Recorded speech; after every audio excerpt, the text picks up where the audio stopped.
to episode number 108 of the Savvy Social Podcast. This is a show dedicated to helping passion-led business owners and entrepreneurs just like you learn how to use social media as a tool to grow your business. I'm your host, ANDREA Jones, and I am fiercely committed to helping you understand both the how and the why of social media marketing so that you can create connection, build community, and make your difference in the world. Now, this show is brought to you by Traject Social, which is the world's most complete social media management tool, and it's my tool of choice when it comes to scheduling, managing, and especially reporting on social media. You can try them out for yourself for free by going to trajectsocial.com, and the link to them will be in the show notes. Today's guest is Kendra Swalls. Kendra is formerly an elementary school teacher turned photographer and entrepreneur, and she helps women let go of the notion that perfection equals success. She founded Paisley Lane Photography and is on a mission to help women not only launch their dream businesses, but also show them all of the marketing and social media tips she's learned in her own journey, especially as she balances motherhood and a career. And we talk about how that is all possible today. We dive into how she uses Facebook groups to network with clients, the power of sharing stories on Instagram stories, and Kendra's overall Instagram growth strategy, and specifically for photographers, how to post on social media while still providing value, which is so important. Before we dive into the interview here with Kendra, quick reminder that we've got our workshop, one more workshop available tomorrow. So I'm pre-recording this, but we had a workshop yesterday, Monday, July 27th, and we have another one tomorrow on Wednesday, July 29th. And this is called the Build the 5 Missing Pieces of Your Social Media Business workshop. And we're getting to work on helping you make some clear shifts in your business. I have a lot of questions I'm asking you about where you are now, where you want to go, and we're going to co-create your strategy, whether that is improving your current strategy or building a new one. And this workshop is specifically for social media managers or virtual assistants. If you work on social media for your clients, on behalf of your clients, this workshop is for you. There will be a replay 24 hours available after that. It goes into the vault of the Savvy Social School where members can watch it at their leisure. All right, let's dive into this interview with Kendra Swalls. Yay, I'm so excited to dive into this interview with you, Kendra. Thank you. I'm so excited to be here. Thanks so much for having me. Yeah, welcome to the show. So I want to kind of chat with you about your journey first a little bit before we dive into some of the social media things that you've done. So you started your photography business in 2012. Tell us what prompted you to start that business. So I was a full-time teacher at the time. I was teaching elementary school, and my best friend, who I've known since elementary school, was a teacher too. And we were both kind of talking I think it was over spring break, and we were like, we need something, kind of a creative outlet. Like, what can we do that's like a hobby that we can kind of get into? And she had just had her first son, and they'd had their newborn photos done. And we were talking about that. And I was like, I think I could do that. The famous last words of every entrepreneur. I think I could do that. So I have always loved photography. And so I kind of just fell back into it. And I had learned on film photography. So my then now husband and boyfriend bought me a digital camera, and I started learning about the digital side of things.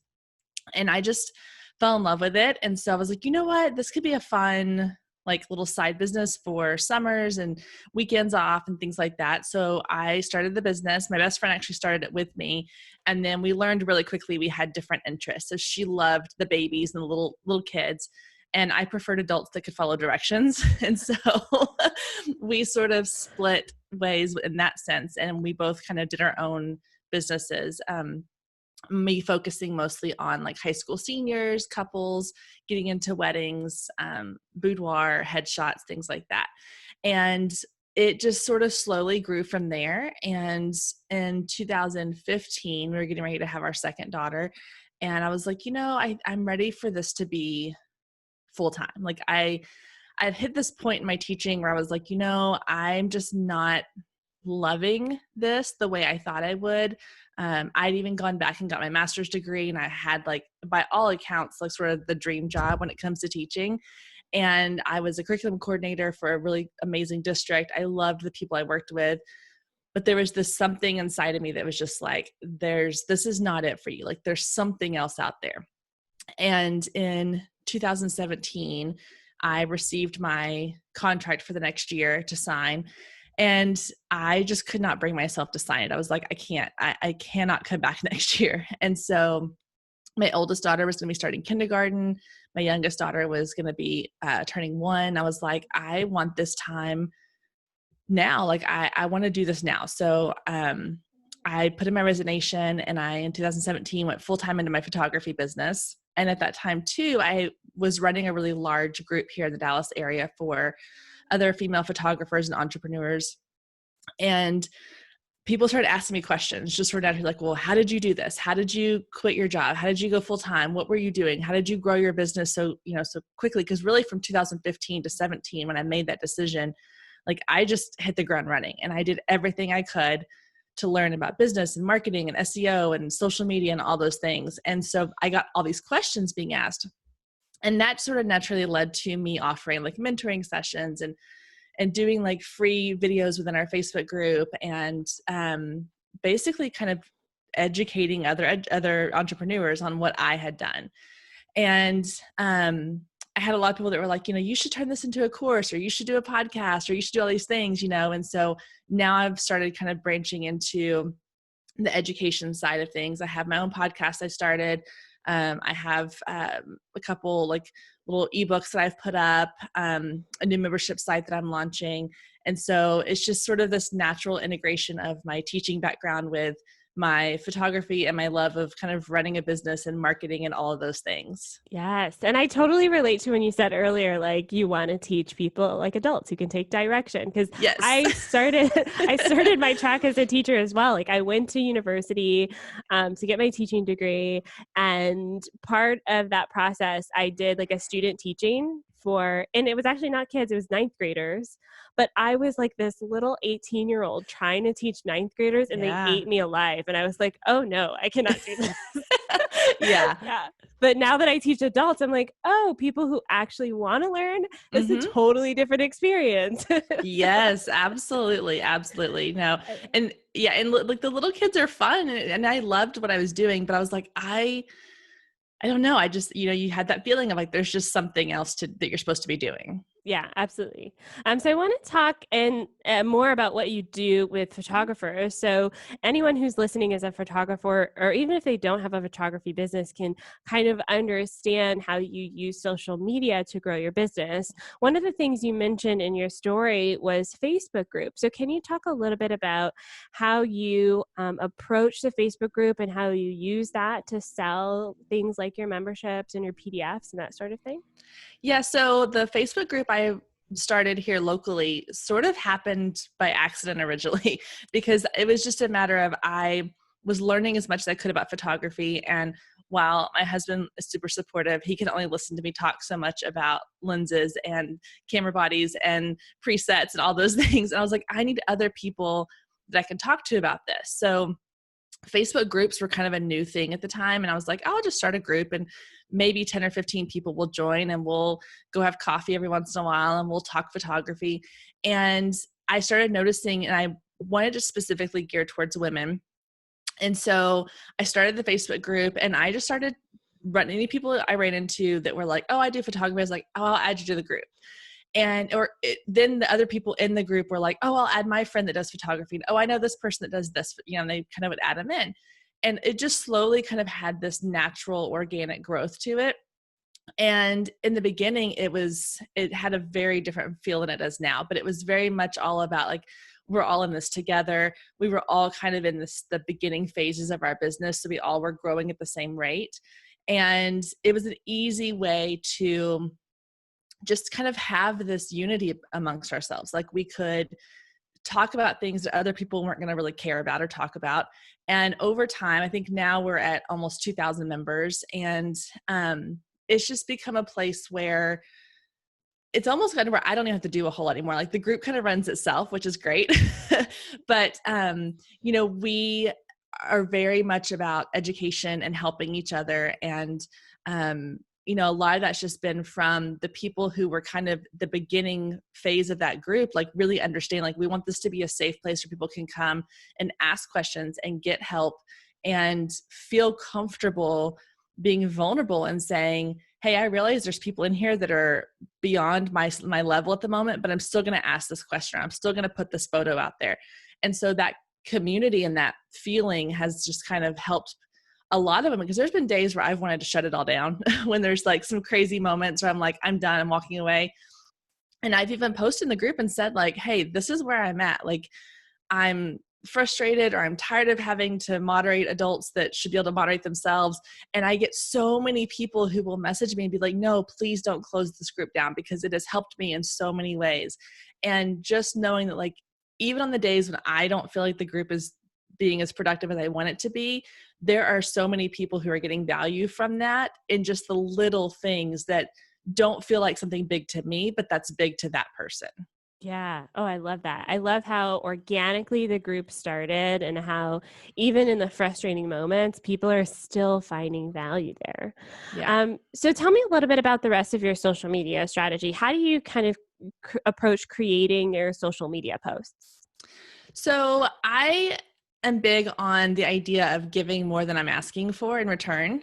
And so what I do with my social media, whether it's in the groups or just on my Facebook and Instagram pages, which are primarily where I focus most of my social media attention, I do my best I kind of try to do an 80-20 split. So as much as possible, like if I'm planning out a week's worth of content, let's say over just 5 days, 3 of those 5 days are going to be just me providing value, whether that is offering a tip about something. So like, for example, with wedding photography, I talk a lot about the wedding planning process. I talk about, hey, I created this blog post about how to, what questions to ask your wedding venue when interviewing or when looking for venues.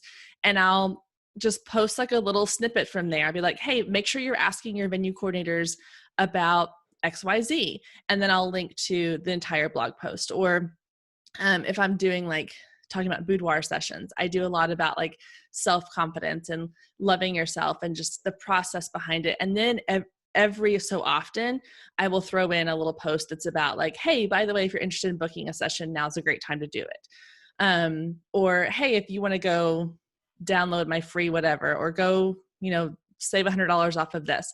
And so I try really hard to approach it with the idea of, I want my followers, I want my ideal client that's watching me on social media to feel like she's connected to me and to feel like that she's getting something of value, so that I'm not just selling to her all the time. She has a reason to want to come and hang out on my social media pages with me. Yes, value, value, value. That's the way to go. I love, I think Gary Vee says that jab, jab, jab, right hook, his whole strategy. Yeah, I think that's such a great strategy, because there's so much content online, and it sounds like what you're doing is you're not just putting out content, you're actually getting to know your ideal person, and then delivering content that's very specific to where they are right now. And I think that's such an important thing to highlight with your strategy, is that you're providing value. And even when you talked about booking a session, it's like, hey, here's why you can book this now, here's why it's valuable to you today. So I think that's very good. So tell me a little bit about growing your audience. What are some of the things that you do to get new people who don't know you exist into your world? So I think my 2 biggest things, and this a lot of times goes more with Instagram, I think. So I would say when it comes to the priority of my social media, Instagram is number 1 for me, just because, with kind of going back to what I said in the last comment about my ideal client, everything I do revolves around my ideal client. Like I'm very specific in who it is that I'm talking to when I post on social media, whether it is the bride ideal client or the boudoir ideal client or the business owner who wants to come in and do a headshot or branding session. Like I'm very specific on who that is. And so I know that those people are spending their time on Instagram. So Facebook is sort of my my groups, and Facebook is sort of my like home base, but then Instagram is where I devote a lot of my time. And so with Instagram, I focus one on hashtags. So I try to limit it to only 8 to 10 per post. And I do that personally because with the insights on my social media, I like to see, okay, how many of my views came from a hashtag? And if I have 30 hashtags, it's gonna be really hard to figure out, like, because the Instagram doesn't tell you which hashtag they found you from. They just say 50 people found you through hashtags. So, but if I only have 8 or 10, I can kind of judge like, oh, these 8 or 10 are working for me. Whereas the next time I post this different set of 8 or 10 and I get, one person finds me, okay, well, maybe those aren't as relevant to my content. And so it just helps me narrow down which hashtags are really working for getting new people in. And that's just been through trial and error. Like, I go through and I take time to kind of research the different hashtags that are relevant to the content I'm posting. And I follow several hashtags, so I kind of know how active they are. So that's been really big in getting new followers. And then the second thing has just been being engaging on social media. So whenever granted not anymore because school's out, but when I had my daughter in school, I'd go sit in the car line. I'd be in car line for 30 minutes and I would use that time to get on Instagram and kind of search for my ideal client, and I would interact with their content. So for example, with brides, there's several like wedding dress venues, vendors in my area that my ideal bride would shop at. And so I follow them on social media. And when they are posting like, hey, we had a great weekend, and I see all these people that have liked their post, I will go and I will kind of interact with those people who have interacted with them. So I know that obviously they're interested in wedding dresses because they've either liked the post or commented on it. And then I just kind of go in and I, not in a weird, creepy way, but I will go in, I'll like several of their images. I might leave a comment or two. I'll go watch their stories and maybe react to 1 or 2 of their stories just so that I'm on their radar now. Because I know for me, when I pull up my social media and I open Instagram and I see that the same person has liked about 10 of my photos and maybe has reacted to one of my stories, I'm like, oh, who is this person? And I go look a little deeper, and then I might end up following them. And I want people to do that with me. So by being social and interacting with other people's content, then I'm now showing them like, I want to get to know you a little bit more. So let's come be friends. Yes, I love your strategy. It's very similar to how I teach social media. And I love that you highlighted a few things about being social on social media. I think sometimes we think social media is like this giant billboard or radio ad or television ad, and it's not like that at all. No, yeah. The intimacy that you can have on social media is very powerful. I like that you mentioned Instagram, and I want to talk a little bit about Instagram stories. Mm-hmm. What are some of the things and strategies that you've been using to create content for stories? How do you approach Instagram stories? So with my Instagram stories, I'm still kind of playing around with what I really like, a balance between it all. But right now I'm kind of doing like a 50-50 split between more like behind the scenes personal stuff of my life, because that's one thing I'm really trying to get better at, is putting myself and my face, my voice, my life, my story out into my brand, and not just being kind of this faceless brand. And so putting things out there, like for example, yesterday was my daughter's birthday and I attempted to make a 3-layer birthday cake for her. And so I kind of documented the process in my stories about like, I made these little round cakes and a couple of them didn't turn out so great and it was fine. I was like, this is like an episode of Nailed It on Netflix. And just fun things like that. And I shared the end result. And or if I'm working on a project behind the scenes, I do some stock photography and I'll do some behind the scenes of like how I'm doing the stock photography and like, the kind of the pullback of like, this is what you see the end result, but this is how it really looked. And I just share like the disaster of my studio. And so between that and then the other 50% is a little bit more curated. It's a little more like going into Canva or going into templates and getting like actual story templates and making them look really pretty and putting the images in and putting the graphics in, or putting the voiceover, text thing on top of it. And so I'm trying to do kind of a 50-50 split and see like, what are people reacting to more? I kind of find that the ones that are more like kind of off the cuff and personal are the ones that get the most reactions and the most interaction. And then the other ones people are still viewing, but they're kind of just viewing them to get to the next personal thing. And I'm also really playing around the idea of posting multiple times a day to my stories every single day. So instead of it just being kind of sporadic like it was for me in the past, where it might be like, oh, well, nothing's really going on today, so I won't post anything today. Like finding things in my day to post about, even if it's as silly as like the baking a cake thing, or, it might be something like going for a walk with my dog and I'm just going to like get on really quickly and talk about what's on my mind that day with the whole, like, whether it's the quarantine or what's going on with our business or this or that. And so kind of making a point to do more of that. And I noticed that the more I post to stories, the more people are following me, the more people are interacting with my feed content, and the more people that are viewing my stories. So it's just that consistency that I think is really helpful. And that's what I'm trying to get in the habit of doing more.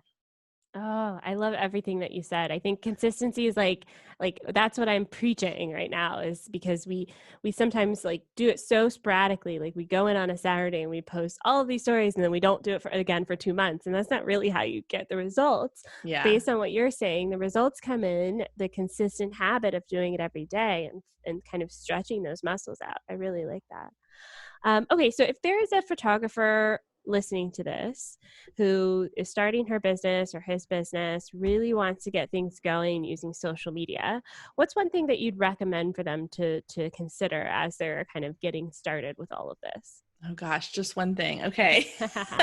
I would say, okay, I'm going to kind of double up here. I would say first, really know who you're talking to, because I think one mistake a lot of people make in the beginning is they try to talk to everybody and they try to be the photographer for everybody. And that's just not going to work. You have to know who you are targeting. Are you targeting moms that are, have multiple children? Are you targeting the, real estate agent who wants really amazing headshots? Are you targeting the bride who is, younger and has all these things she's working on right now with planning her wedding? So knowing that, and then that allows you to really curate your content specifically to that person. So even if it's something like, let's go with the example of like the mom who has young children. So you're a family photographer and that's who you're targeting. Well, if you know that mom of young children, that she's busy and she's got a lot going on. And then maybe like her one escape is going to Target and drinking Starbucks coffee. So talk about that, put that in your stories, put that, have something in your feed. Like I talk a lot about Target at my feet because I love Target. And the other day I posted something about like, I miss Target. I was like, I miss just walking the aisles with my cup of coffee and no kids and buying things I don't need and forgetting to buy the things I came there for in the first place. And that silly little post got so many people talking because they were like, yes, me too. I love this. I love, and I think I asked a question like, what do you miss the most about your favorite store?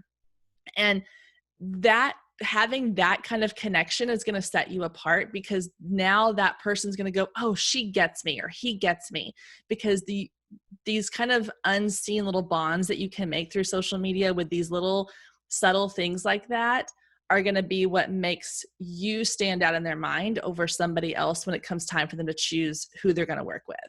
Yes, I love that. Personal stories, connection.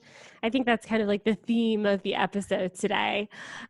So I know that you also have a free marketing guide that's a very generous offer for those who are listening. Can you share what that is to our listeners? Yeah, so it's 5 marketing tips that you can kind of implement in your business right away. So my biggest thing is I want people to use my resources to get immediate results. I want you to be able to see what you're doing in action, like actually have an ROI. And so it's 5 things you can implement into your business that don't take money, that don't take a whole lot of time or energy. It's just a matter of like little things you can do.